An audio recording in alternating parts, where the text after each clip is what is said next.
뉴스? 바로 내 이야기죠. 뉴스요? 멀리 있는 게 아니라 여기 있죠. 뉴스는 일상이다. 또 이웃들의 소식이죠. 살아가는 게 뉴스 아닌가요? 사람 사는 이야기가 뉴스다. 표창원의 뉴스 하이킥.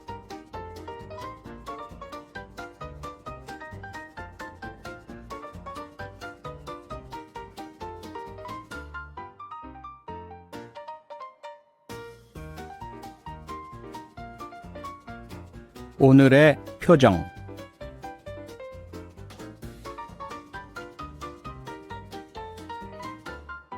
평생 부두수선을 해서 모은 전 재산 7억 원 가치의 땅을 코로나 사태로 힘든 분들을 위해 써달라며 기부한 김병록 씨.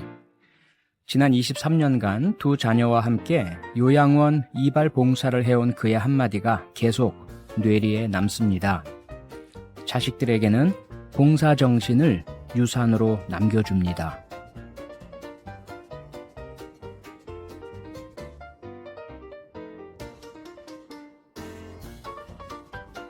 어릴 때 버리고 떠난 자식이 고통 속에 세상을 떠나자 그 유산을 상속받기 위해 나타난 부모들.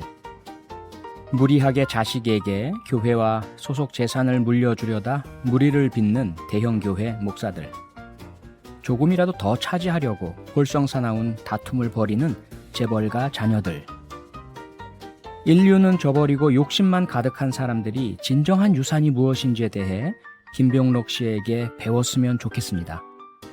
김병록 씨처럼 성실하고 따뜻하고 정의로운 시민들이 있어서 세상은 아직 살만한 것 같습니다. 9월 2일 저녁 표창원의 뉴스 하이킥이 바라본 오늘의 표정이었습니다. 오늘 제가 선택한 곡은 루이 암스트롱, What a Wonderful World입니다.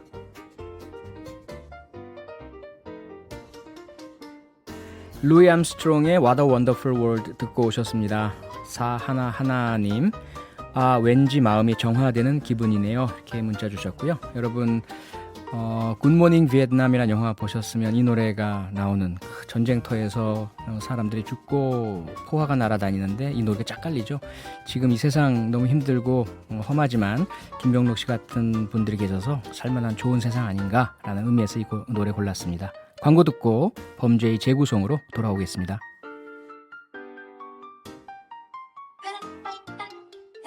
여러분은 지금 퇴근길 넘버원 표창원의 뉴스 하이킥을 듣고 계십니다. 오늘도 일일 1킥 잊지 마세요.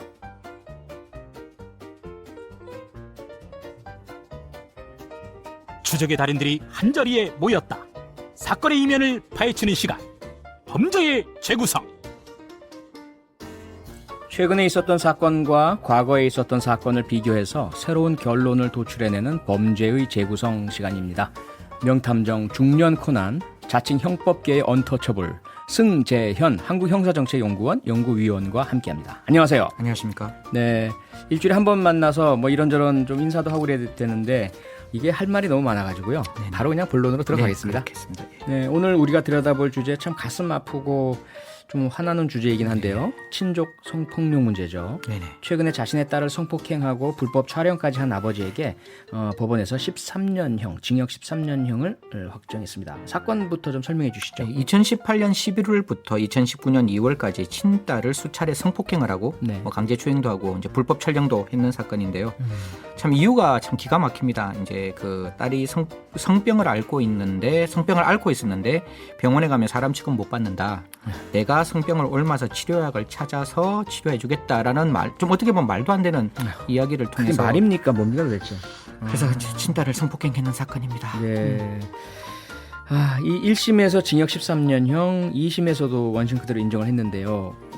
우리나라에서의 판례에 따르면 뭐 중형이다. 늘 이렇게 기사에 보도가 되기도 했고요. 근데 사실 이런 미성년자 성폭행 같은 경우, 특히 아버지처럼 보호자가 할 경우에 미국 루이지애나주 같은 경우는 사형까지 내릴 수 있는 법을 만들었다가 이게 연방 헌법 위반이라고 네네. 결국 물리쳤지만 종신형 내리고 있고요. 네네. 영국도 이 정도면 거의 종신형이고. 네네. 23년형이 그렇게 높다고 할 수는 없잖아요. 사실 뭐 미국만 하더라도 이제 친딸에 대한 성폭행, 즉 가족 간의 성폭행 있으면 이제 특별법을 만들어서 최저 형량을 25년으로 간다 이렇게 되어 있고 그렇죠. 대한민국도 사실상 뭐 유경의 상한이 30년, 경합 가중하면 45년까지 가는데 친딸을 이렇게 성폭행을 했는데 13년형을 줬다는 것은 사실상 참 형량이 좀 부족하지 않나라는 생각을 드는데 네. 법원에서는 이제 그 13년을 구형하게 이제 확정하게 된 가장 큰 이유가 그 피해자의 일관된 진술이 있고 아버지 입장에서는 나는 성폭행 안 했다라는 이야기 하는데 결국 성적 행동을 노골적으로 요구하는 음성 파일이 성폭행건으로 나왔어요. 그래서 이 경우에 있어서는 13년을 선고받는 유력한 증거가 있었던 사건입니다. 네네.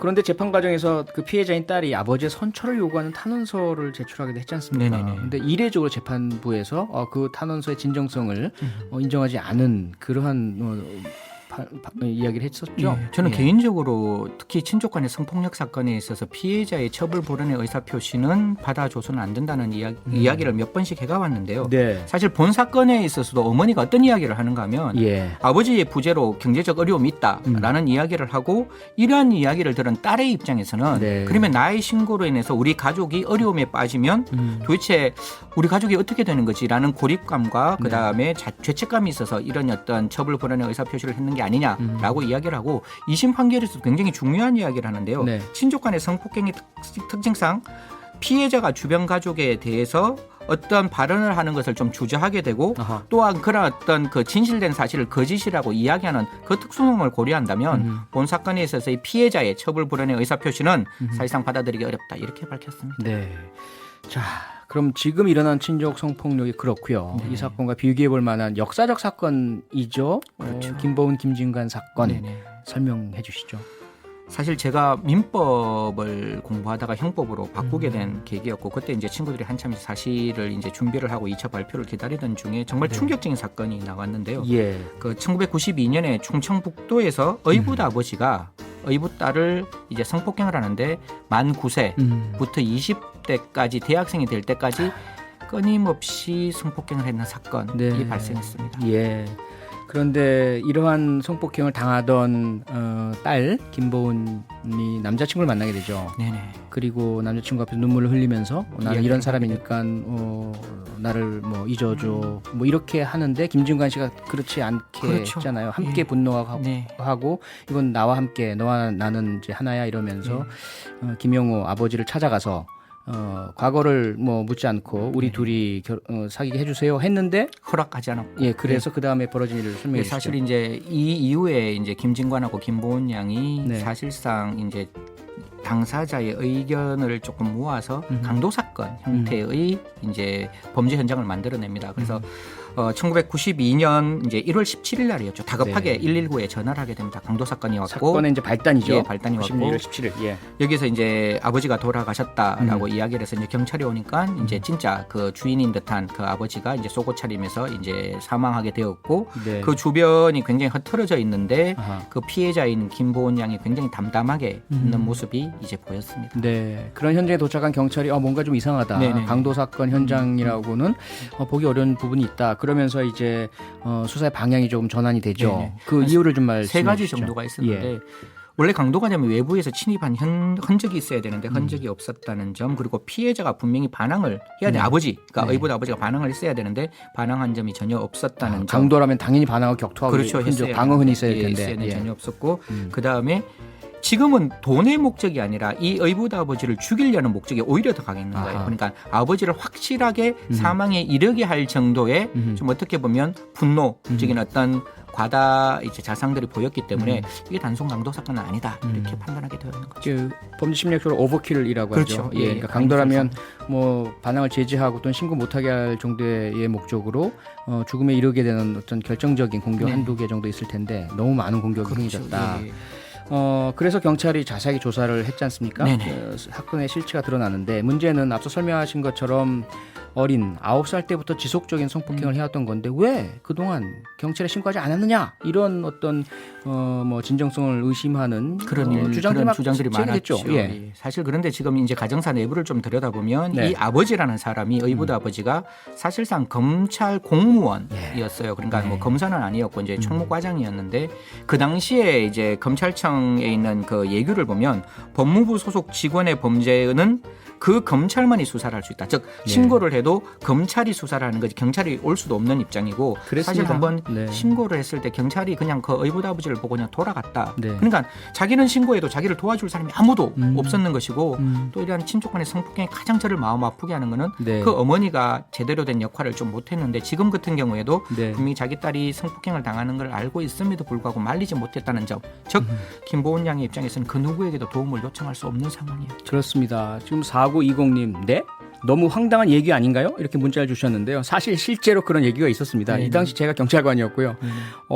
그래서 그 당시에 뭐 검사나 검찰청 직원이 막 음주운전하고 파출소에서 와서 순경 때리고 그래도 네네. 경찰은 수사를 못했었습니다. 맞습니다. 예. 네. 김보은 양은 그러다 보니까 사실상 가해자면서도 피해자였던 상황이잖아요. 그래서 변호인단은 정당방위를 주장했죠.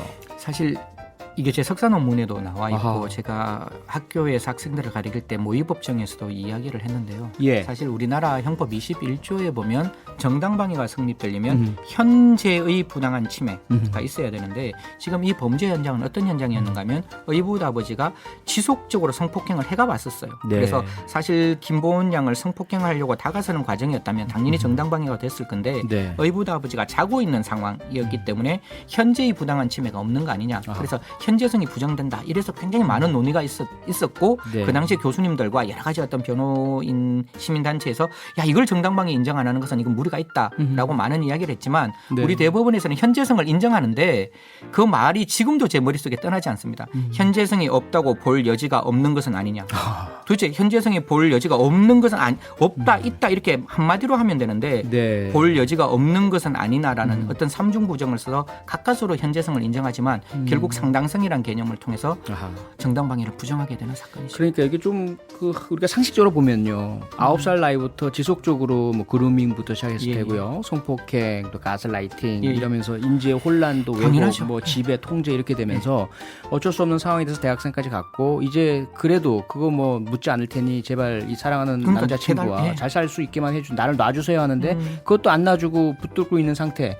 그걸 지속적인 어떤 가해의 현재성. 지속성. 예, 지속성 이렇게 봐달라고 하는 건데 그것마저도 뭐 이렇게 얘기한다면 여기 문제는요. 5911님이 문자를 바로 지금 주셨는데 혹시 이 사건이 지금 일어난다면 그렇다면 저는 정당방위가 인정될까요? 인정되어야 한다라고 하는데 과연 법원에 있는 판사님이 이 현재성을 어떻게 확정할 것인지는 참 고민해봐야 되는데 그러면 정당방위가 안 된다면 대한민국에도 긴급피난이라는 제도가 있고 그 긴급피난은 현재의 위난은 분명히 다우어 개파라는 독일어의 단어를 안 쓴다 할지라도 네. 분명히 현재성의 어떤 그 영역은 길어질 수 있고 넓어질 수 있기 때문에 네. 정당방위가 안 되면 긴급피난이라도 인정해야 된다라는 그러니까요. 게 저희 주장입니다. 그 아버지가 그 지역의 권력자였고 아무도 못 건드리는 검찰청의 간부였고 이런 것들 다 감안해야 될 텐데 다른 좀 반대적인 의견도 좀 제시가 되고 있었잖아요. 아니 대학생이면 나이를 먹을 만큼 먹을 나이고 다 알고 있고 그냥 도망가면 되지. 네네. 남자친구랑 같이 도망가지 왜 가서 허락받으려고 하고 그랬느냐. 그리고 왜 살인을 했느냐. 이런 반론에 대해서는 어떻게 대응하시겠습니까? 이제 저희들에서 이제 뭐 저희들 많은 그 논의들 중에 하나가 비틀스 우먼스 신드롬 이래서 네. 매 맞는 여성의 증후군. 네. 혹시 시청자들한테 제가 좀 추천드리고 싶은 영화 중에 하나가 인디안 서머라는 영화가 인디안 있습니다. 서머 예. 거기에 보면 인디안 서머에 보면 그 주인공인 여성이 남편으로부터 지속적인 의처증으로 어떤 그 시달림을 당하고 그렇죠. 남편이 이제 욕조에 들어가서 이제 극단적인 선택을 하는 과정에 예. 그냥 그 여성 주인공이 나와버려요. 나와버리고 난 다음에 어떤 씬이 나오는가 하면 저도 그 씬이 지금도 잊혀지지 않는데 고속버스 정류장에 와서 이제 표를 사려고 하는데 예. 그 안내원이 물어봅니다. 아하. 어디 가시겠습니까? 네. 그런데 갈 데가 없는 거예요. 그렇죠. 무슨 말인가 하면 없죠. 예.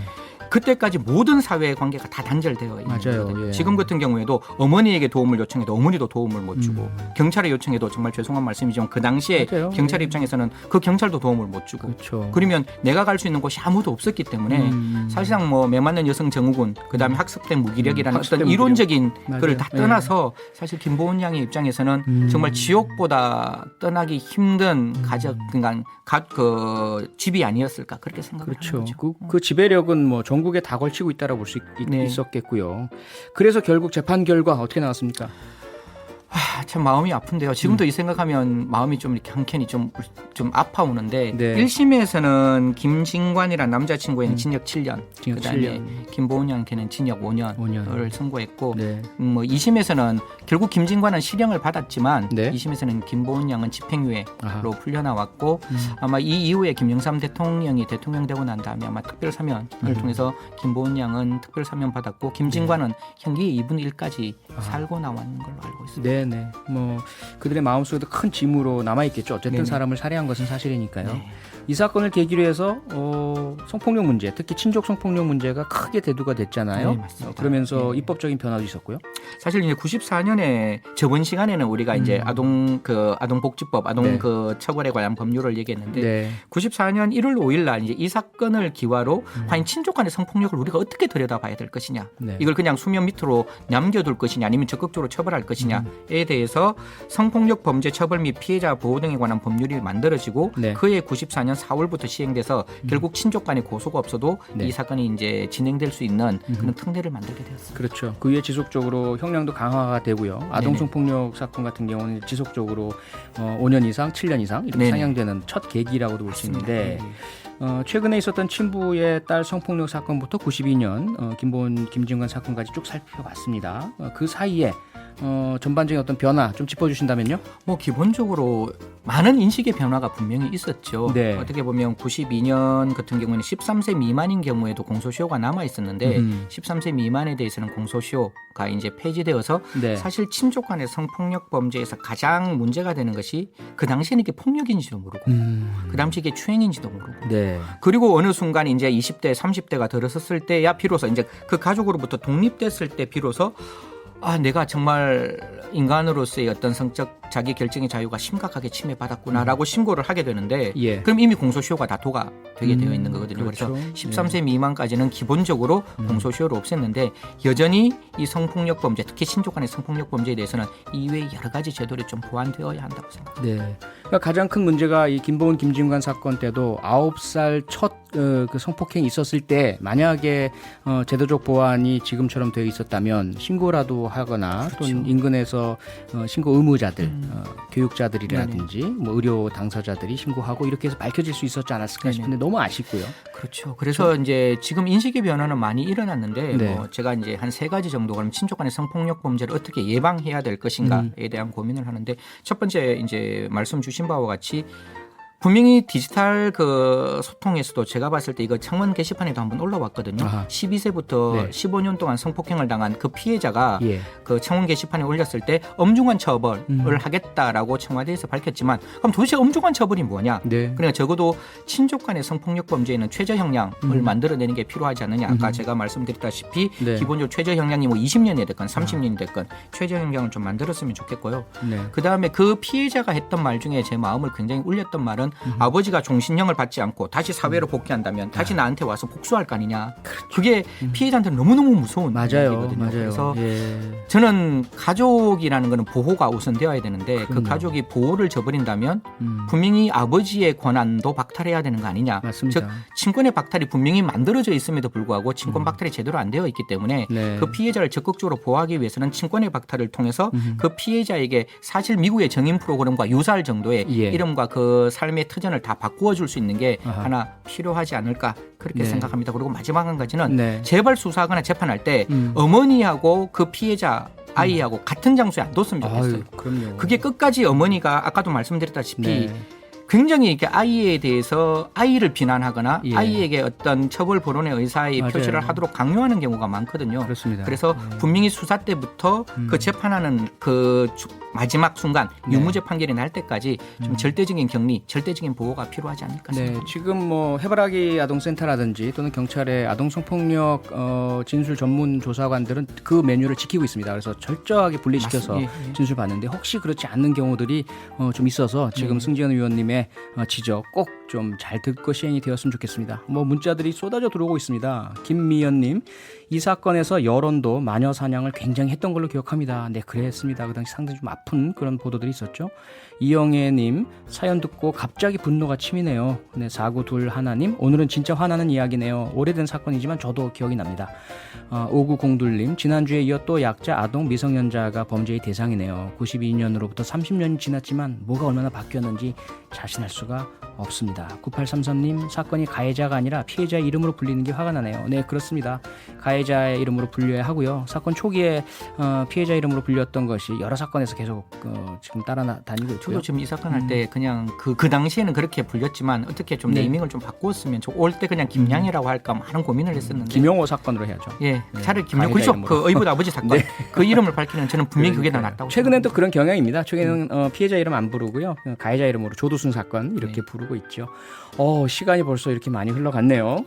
사실 뭐 더 많은 이야기를 나눠야 할 아주 의미 있는 사건인데 다음 주가 또 있으니까 네. 예, 오늘은 여기까지 얘기 나누겠습니다. 승재현 의원님 고맙습니다. 다음 주에 또 와주십시오. 고맙습니다. 감사합니다. 네, 고맙습니다.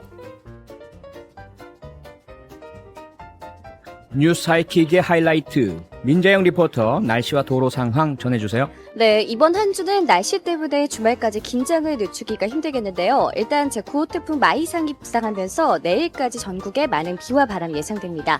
지금 제주와 남해상은 태풍 경보가, 그밖에 충청 이남지방은 태풍 주의보가 내려진 상태고요. 앞으로 밤사이 중부지방까지 전국으로 태풍특보 확대가 되겠으니까 계속해서 기상정보 참고해 두셔야겠습니다.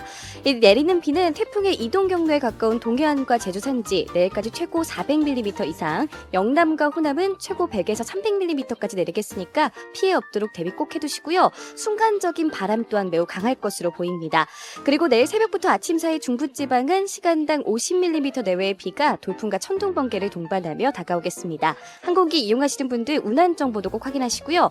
경부고속도로 부산 쪽은 지금 서울 요금소에서 수원까지 긴 구간 속도가 떨어지고, 용인 서울 간 고속도로 서울 쪽은 광교에서 서판교까지, 반대 방면은 금토영업소에서 고기분기점까지 정체입니다. 지금까지 날씨와 교통정보 민자영이었습니다.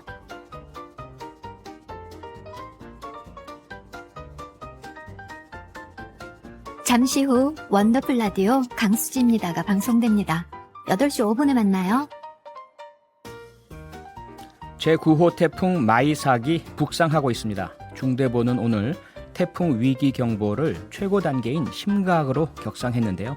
태풍 바비보다 더 강한 비바람을 동반하고 있어서 피해가 우려됩니다. 관련해서 우진규 기상청 예보 분석관과 얘기 나눠보겠습니다. 우진규 분석관님 나와 계시죠? 네, 안녕하십니까. 네, 안녕하세요. 우진규입니다. 네네. 안녕하세요. 마이삭 지금 어디쯤 와 있습니까? 네, 마이삭은 조금 전 19시를 기준으로 이 제주도의 동쪽 해상으로 약 115km 부근 해상에 떨어져 있는 해역을 지나고 있습니다. 네. 현재 중심 기압이 945헥토파스칼로 매우 강한 그러한 태풍으로 지금 분석이 되고 있고요. 네. 현재 이동 속도와 방향은 약 35km의 시속 35km의 속도로 현재 북북 동진하고 있는 그런 상태입니다. 아, 예. 아까 오후 3시에 시속 19km라고 하더니 상당히 빨라졌네요. 네, 이 태풍은 네. 그 자체적인 성향상 북상을 하면서 우리나라 부근에서는 조금씩 속도가 빨라집니다. 왜 그러냐면 네. 강도가 조금씩 약해지면서 이 주변에 있는 바람을 따라가는 그런 성향이 강해지기 때문인데요. 아, 네. 예, 앞으로는 속도가 조금 더 빨라질 것으로 예상하고 있습니다. 네. 조금 전에 강풍 또 뭐 헥토파스칼 뭐 950 이상인가요? 그렇게 말씀 주셨는데 네. 그 일부에서는 2003년 엄청난 피해를 안겼던 태풍 매미와 비슷한 정도의 강도다 이런 분석도 있던데 실제로 그렇습니까? 네, 그때 태풍 매미가 우리나라에 상륙하는 중심 기압이 955헥토파스칼이었습니다. 아, 예. 그러니까 이번에는 상륙할 것으로 예상되는 시기에 이 태풍의 중심 기압이 약 960헥토파스칼로 약 5헥토파스칼 정도는 높을 것으로 예상을 하고 있는데요. 전체적인 태풍의 강도 자체는 거의 매미 때와는 거의 비슷할 것으로 예상을 하고 있습니다. 네. 지금 549 하나님이 문자를 급하게 주셨는데요. 아까 제주도에서 차가 뒤집혔다는 뉴스 봤는데 정말로 그 정도 바람인가요? 어떻습니까? 네, 지금 제주도에서 최대 순간 풍속이 관측된 게 약 초속 50m가 넘습니다. 이 50m가 넘는다는 의미는 시속으로 따지면 약 180km가 넘는데요. 와. 우리가 오픈카나 또는 자동차 문을 연 상태로 180km를 질주를 한다고 생각했을 때 네. 거기에 상응하는 맞게 되는 바람과 비슷하다고 보시면 되겠습니다. 때문에 예. 이 맞바람을 받는 상태에서 자동차가 좀 가속을 하게 되면 차가 충분히 뒤집어질 수 있는 그러한 강력한 힘을 갖고 있는 상태고요. 네. 이 자체의 바람만으로도 야외에 적치된 시설물, 뭐 가령 예를 들면 가로수, 네. 뭐 신호등, 그밖에 야외 뭐 도로에 설치되어 있는 철제 무슨 입간판 등 이런 것들은 이 강한 바람에 파손이 되거나 떨어져 나갈 수 있는 그런 강력한 수준의 바람입니다. 아, 예. 그럼 현재 마이삭의 경로 뭐 조금 변경됐습니까? 예정대로입니까? 어떻습니까?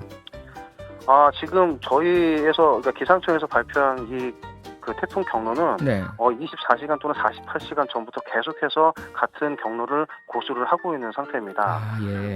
다만 특이사항이라고 하면 지금 계속해서 주변에서 우려의 말씀을 보이셨던 대로 다른 국외에서 예보를 하고 있는 이 마이삭에 대한 예측 경로가 네. 우리나라보다 조금 더 내륙으로 들어와 있는 서쪽으로 향해 있다는 말씀들을 많이 하셨는데요. 네네. 지금 현재 18시에 나갔던 그 일본의 태풍 예보가 우리나라 쪽으로 조금 더 예보를 수정하는 그런 경향을 보이고 있어요. 그래서 예. 오히려 이제 지금 우리나라가 택하고 있는 경로가 네. 조금 더 국외에서도 조금 더 확률이 높다라고 지금 인정을 하고 있는 부분이고요. 네네. 특히나 현재 태풍의 중심 위치 그리고 현재 이동 속도 그리고 이동 방향을 고려를 했을 때 현재 우리가 예보를 하고 있는 위치대로 계속해서 유지가 될 것으로 예상이 됩니다. 네네. 기상청에서 상당히 조금 걱정도 하시고 기분도 안 좋으셨을 테지만 그동안 사실 우리 일부 시민들께서 우리 기상청 예보는 못 믿겠어. 뭐 노르웨이나 뭐 스웨덴이나 여기에 그 기상 앱이 있던데 이거 보는 게 더 나아. 이런 말씀을 하시는 분들이 계셨는데요. 지금 네. 말씀 들어보면 사실 그 외국에서 우리나라를 우리보다 더 잘 예측한다는 건 사실 믿기 어렵지 않습니까? 네, 사실 네. 우리나라뿐만이 아니라 우리 전 세계에서 예보를 하고 있는 가장 근간이 되는 이 자료는 네. 이 수치 모델 예측 자료입니다. 네. 우리도 충분히 그 자료들을 가용을 하고 있고요. 네. 그리고 특히나 국내에 있는 모델뿐만이 아니라 노르웨이든 미국이든 일본이든 중국이든 각국에서 생산해서 활용하고 있는 모든 모델들을 준용을 하면서 정밀 분석을 하고 있습니다. 네. 근데 단 한 가지 좀 차이점이라고 한다면 이 수치 모델은 그 자체적으로 갖고 있는 불확실성이 있는데 그걸 어디서 우리가 수정할 수 있냐면 현재 우리 주변의 관측망을 활용을 한 실황과의 비교인데요. 아하. 이러한 내용들은 각 국이 네. 자기들이 갖고 있는 그 주변에 있는 관측망이 얼마나 세밀하냐에 따라서 그 수준이 달라질 수가 있고요. 네. 두 번째로는 이제 그 예보관의 노하우와 판단력이 거기에 가미가 된다고 볼 수가 있겠습니다. 아하. 그래서 그러니까, 이번 네. 같은 경우는 네. 우리나라 쪽에 우리나라 쪽을 관통하는 태풍이다 보니 아무래도 우리나라 쪽에서 가용할 수 있는 자료들이 많고요. 네. 특히나 우리나라에 그동안 이러한 많은 태풍들을 겪었던 이 실력 있는 예보관님들이 계속해서 분석을 하고 있기 때문에 네. 아무래도 다른 나라가 우리나라를 관통하는 태풍의 예측에 있어서는 조금 더 우리 쪽이 좀 신뢰도가 높지 않나라고 판단이 됩니다. 네, 조금 쉽게 제가 이해하는 것은 지금 말씀하신 것을 종합해 보면 첫째 수치 자료, 그러니까 여러 다양한 데이터가 입력이 되겠죠 컴퓨터에. 그렇죠. 네, 그것으로 이제 태풍의 예상 경로라든지 강도, 강수량 이런 것들을 예측해내는데 이거는 어느 나라나 같은 수치 자료를 가지고 같은 프로그램으로 분석을 한다고 보면 되는 거잖아요. 네, 조금의 차이는 있지만 거의 대동소이합니다. 거의 그렇죠. 근데 두 번째가 하지만 그것은 사실 수치에 불과할 뿐이지 얼마든지 현장에서 변동 가능하니까 관측이란 게 중요하다. 바로 그 장소에서 지켜보고 보는 두 번째 관측. 이건 당연히 해당지 우리나라라면 우리나라에서 관측하는 게 가장 가깝고 정확하겠죠. 그렇죠. 예, 세 번째는 예보관들의 분석이다. 그렇죠. 근데 그거 역시 우리나라에서 많은 우리의 기후 기상을 분석한 분들이 다른 나라보다는 훨씬 낫지 않겠느냐 이렇게 이해도 되겠습니까? 네, 맞습니다. 거기에 네. 많은 경험들이 어우러져 있고 네. 우리나라에서 나타나는 기상 특성들을 잘 알고 있기 때문에 네. 예, 우리나라가 반대로 미국이나 일본에 가서 예보를 낸다고 하면 그 처음부터 다시 시작해야 된다라고 하는 것과 같을 수 있습니다. 네네. 다만 이제 참 기상 예보라는 게 무슨 1 더하기 1은 2 같은 게 아니라서 예보하신 것과 결과가 다를 때가 있잖아요. 네, 그러다 보니까 무슨 들으셨겠지만 기상청의 그 뭐 야유회나 체육대회 할 때마다 비가 온다더라. 예, 오보에 대한 그런 시민들의 인식들이 있는데 여기에 대해서는 조금 어떤 대답을 주시겠습니까? 네, 뭐 그 최종적인 그러한 그 어떤 말씀들에 대한 목표는 조금 네. 더 정확한 예보를 바란다는 국민들의 어떤 그 니즈라고 생각을 하고요. 네. 더욱 그 기상청에 조금 더 국민들로 하여금 신뢰를 가질 수 있게끔 노력하라는 어떤 채찍질로 여기고 있습니다. 다만 이제 그러한 뭐 체육대회라든지 이런 어떤 각종 행사 등에 네. 기상청에서 하는 행사에 비가 왔다라고 하는 건 사실 우리가 모두가 알고 있지만 그런 행사를 만들 때는 사실 한 달 전 또는 2달 전에 이렇게 계획을 그렇죠. 잡게 되잖아요. 상당히 오래 전에 이미 계획을 네, 잡죠. 네. 네, 우리가 이제 유의미하다라고 예측하는 그 예보의 기간은 대략 열흘 정도가 됩니다. 네. 그러니까 공교롭게 이제 그런 사태들이 이제 겹치게 되면 음흠. 물론 다른 부처보다는 조금 더 임팩트가 있고 조금 더 국민들이 봤을 때는 조금 더 가십거리가 될 수 있는 부분들은 있는데 네. 어쨌든 그런 부분은 어쩔 수가 없다라고 생각하지만 앞으로는 그런 국민들의 불신을 조금 더 신뢰로 만들 수 있도록 더욱 노력하고 있는 그런 기상청이 되도록 노력하고 있습니다. 네. 근데 뭐 뒤집어 보면은요. 제가 경찰관일 때도 우리 대한민국의 시민들이 우리 경찰은 왜 이래라는 비판 제가 많이 듣고서 일을 해왔었고요. 뭐 우리 언론도 마찬가지고 모든 분야가 다 그렇지 않습니까? 네, 그래서 그렇죠. 그건 어떻게 보면 애정 어린 비판이라는 그런 생각 해주셨으면 감사할 것 같습니다. 네. 우리 시민들도 기상청의 노력, 가장 올바른 예보를 해드리려는 그런 노력과 또 어쩔 수 없이 기상이란 것의 좀 불예측성, 변화무쌍함 이런 부분들의 어떤 영향도 있다는 거 같이 좀 이해했으면 좋겠습니다. 그래서요, 네. 오늘 저녁부터 태풍 영향권에 드는 곳 더 많아질 것 같은데요. 네. 지역별로 위험한 지역 또는 위험한 시간 이런 것 좀 정보 좀 주시죠. 네, 우선 지금 태풍이 제주도에 가장 최근접하는 시기로 접어들고 있습니다. 네. 그래서 지금부터는 여태까지도 제주도에는 많은 비가 내렸지만요. 앞으로 더욱더 주의를 해야 되겠고요. 강한 바람도 이 제주도를 중심으로 우선은 지금부터 굉장히 강하게 불 것으로 예상이 됩니다. 그 이후부터는 오늘 밤 그리고 내일 새벽이 되면 약 1시에서 2시 정도가 새벽 1시에서 2시 정도가 되면 이제 우리나라 거제와 이 부산 사이 인근 그 남쪽의 해안으로 접안을 하기 시작을 할 것으로 예상이 되는데요. 그에 따라서 가장 강한 바람이 강타를 하는 우리나라 그 경상도 남해안과 그리고 경상 해안을 중심으로는 최대 초속 50m가 되는 굉장히 많은 강한 바람이 불 수가 있고요. 네. 특히나 부산과 같은 곳에서는 이 지형적 영향이 더해지면서 이 초속 50m가 넘는 매우 강한 바람이 불 가능성이 높습니다. 때문에 특히나 이런 바람이 부는 시기가 우리가 제일 취약한 시간대인 이 새벽이기 때문에 네. 각별한 주의가 필요하고요. 네. 그리고 나서 태풍이 우리나라를 빠르게 북동진하면서 빠져나가게 되면서 내일 아침에는 이 강원 동해안 쪽으로 빠져나갈 것으로 예상이 되는데요. 네. 이후에 우리나라 동안을 따라서 태풍이 다시 북서진으로 방향을 좀 더 틀면서 동안을 따라 쭉 올라가기 때문에 강원도를 중심으로는 이 내일 새벽부터 이 오전까지 굉장히 강한 바람과 이 폭발적인 강수량이 증가하게 되면서 매우 위험한 상황이 될 것으로 예상이 되기 때문에 각별한 주의가 필요합니다. 네, 그런 각별한 주의를 조금 구체적으로 어떤 대비를 어떻게 좀 해야 할까요?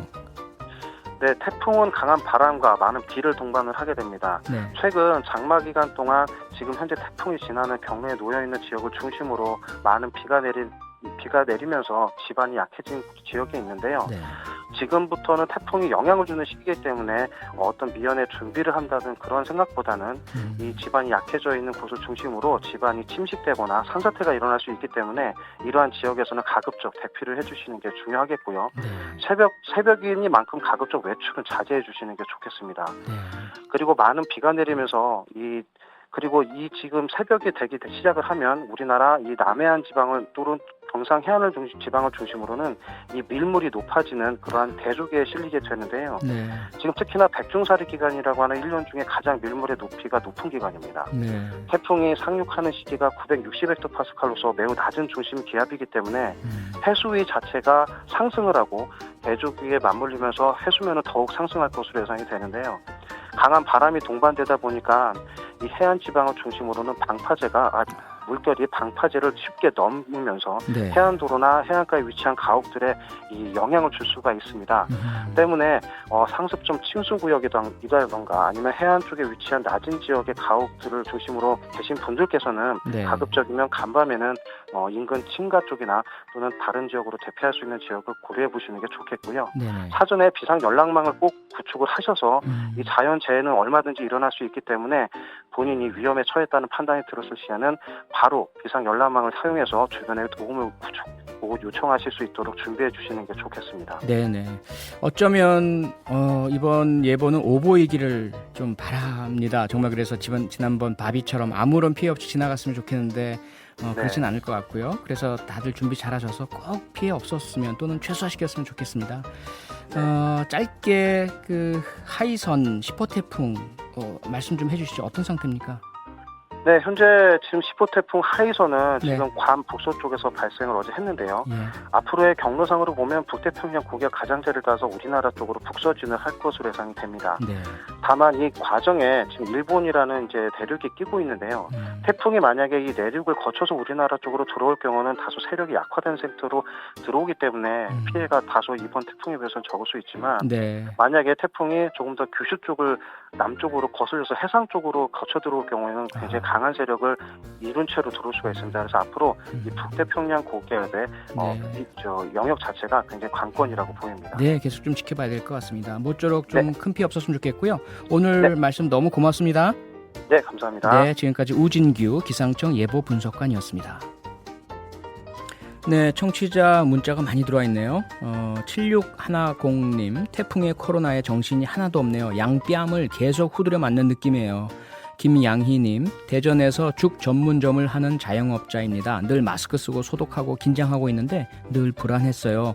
죽집이다 보니 아픈 분들 다니실 것 같아서 결국 확진자가 다녀갔습니다. 다행히 포장하고 마스크 써서 소독하고 문을 열고 있지만 정말 눈물나게 손님이 그립네요. 한 그릇 한 그릇 정성을 쓰지만 주문 자체가 없어 한숨만 웃잖아요. 힘내십시오. 우리 일주일 동안 짧고 굵게 사회적 격리 지키고 다시 일상으로 돌아가고 자영업자 분들도 아주 많은 손님의 너무 힘들다는 말씀 들었으면 좋겠습니다. 오수원님, 섬진강변에 있는 시아버님의 밭이 지난번 폭우로 흔적도 없이 사라졌답니다. 태풍 제발 조용히 물러나길 기도하며 조마조마하네요. 네, 문자 주신 세 분에게 작은 힘이라도 되시라고 쌀 보내드리겠습니다. 오늘 특히 힘들다는 분들 문자와 사연이 많았는데요. 다 소개해드리지 못해서 아쉽고요. 다음 기회에 꼭 소개해드리도록 노력하겠습니다. 오늘은 여기까지입니다. 모두 무사한 밤 보내시고요. 내일도 더 높이 뉴스 하이킥 하세요. 있습니다. 그렇기 때문에 당신은 항상 나를 침착하게 하고 죽은 물고기에 눈을 뜨고 명확하게 보려고 노력하는 것입니다. 나는 사람들이 정말 좋아하는 질문에는 전혀 관심이 없습니다. 삼촌. 그 사람이 정부의 수장이다. 그는 그녀에 의해 총으로 사용되었습니다. 사람들을 쏘았지만 여전히 어리석게도 그들을 위해 웃고 있습니다. 부디 깨어 있으십시오. 다시 오십시오. 이 나이에 가장 중요한 것은 교육입니다. 좋은 대학에 들어가지 못한다면 질문하지 마세요. 노력해도 나와 함께 할 수는 없습니다. 소림사가 와서 얼굴을 뒤집었다. 아직은 아니지. 입이 크다고. 나는 그것을 믿지도 않습니다. 그날 설날 중간 쉬는 시간에 나는 진료소를 바로 눈앞으로 끌어당긴 뒤 손가락으로 찔러 코를 엎드려 자고 있던 학생에게 물었다. 그는 멍하니 고개를 들었고 그의 눈은 아직 초점을 되찾지 못했습니다. 호아이 씨에게 직접 물었어요. 예쁜데 제가 당신을 유혹하고 있는 것 같나요? 그의 얼굴은 금세 붉어졌다. 무슨 말도 안 되는 소리를 하는 거야? 아직 추워요. 나는 당신을 좋아하지 않습니다. 당신은 이것을 알고 있습니까? 그의 얼굴은 더욱 붉어졌고 그의 목소리에는 약간의 오만함이 담겨 있었다. 아이들은 당신이 나를 싫어한다는 것을 알고 있습니다. 내가 날 잡았다고. 나도 당신을 별로 좋아하지 않아요. 좋아요. 트라이우렘은 입을 벌리고 그의 옆에 서 있었습니다. 나는 손을 뻗어 그녀의 동그란 얼굴을 쓰다듬었다. 이제 충분히 명확해졌죠. 나중에 안심하고 공부할 수 있습니다. 양파. 그녀에게 아무리 어려운 일이라도. 사실 그것은 단지 몇 가지 작고 하찮은 것들일 뿐입니다. 그러나 나는 성격이 나쁘지 않은 여자가 다른 사람들에게 이용당하고 숨겨지고 결국 길을 잃고 돌이킬 수 없게 되는 것을 보고 싶지 않습니다.